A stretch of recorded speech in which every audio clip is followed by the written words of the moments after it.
You say start with me, Maddox? Yes. Thank you. Thanks, Coach. Coach, I know with all the fluctuating personnel and all that you've had to deal with over the last 4 games or so, the one thing that's fallen off is the defense to the Heat standards. I'm just wondering what you've seen over the last, let's say, 4 games or so of what's been happening with the team defensively. Yeah, this is something that we're trying to maximize any time that we have together, whether it's film session, meeting, or I thought this morning shoot around was really important, just to continue to get on the same page about our identity. What are we trying to get accomplished there? Everybody's aware, that we have not been defending as effectively or as consistently as we were before all this, and we're not making excuses about it. We just want to do better with it, and particularly when you're on the road, to give yourself the best chance to win, you have to be able to defend. All right, up next we have Ira Rindeman. Go ahead. Erik, where do we stand with Duncan Robinson? What was his day like? What's his status at the moment, please? Well, his day was a lot of travel. I think it started at 5 a.m., but he got in at lunchtime. So he beat PJ by 5 hours before arriving into the same city. He is going to play tonight. And I won't play him his normal minutes.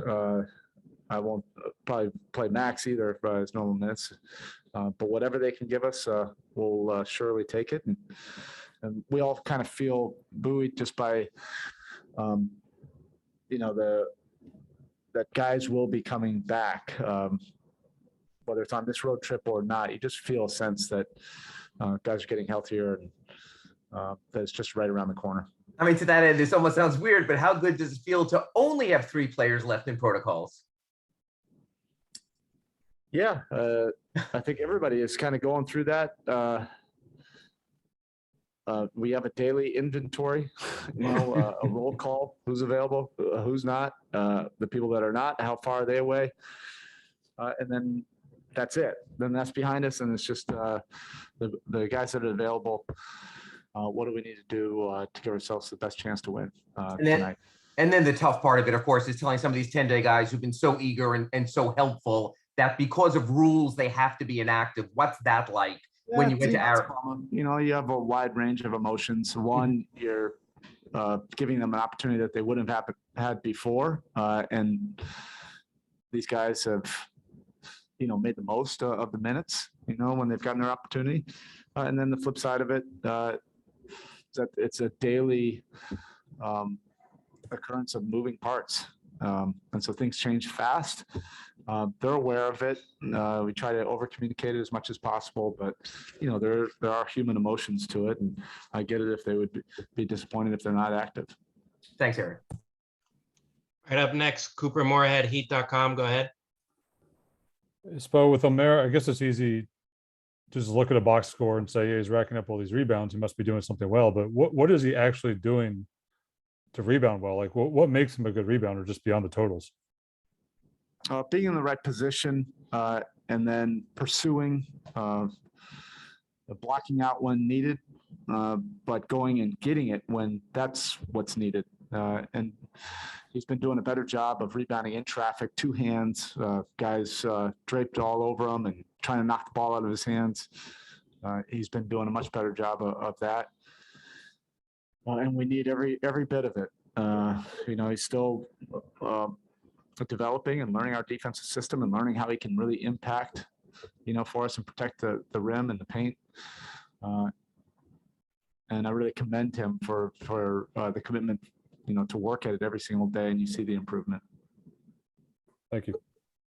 Right, up next, we have Wes Goldberg. Go ahead.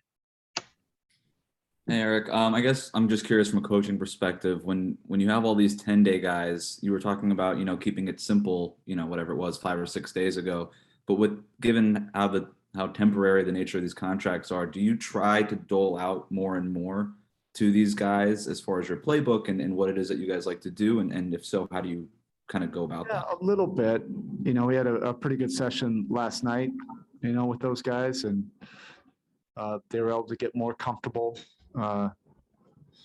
with the main things, offensively and defensively.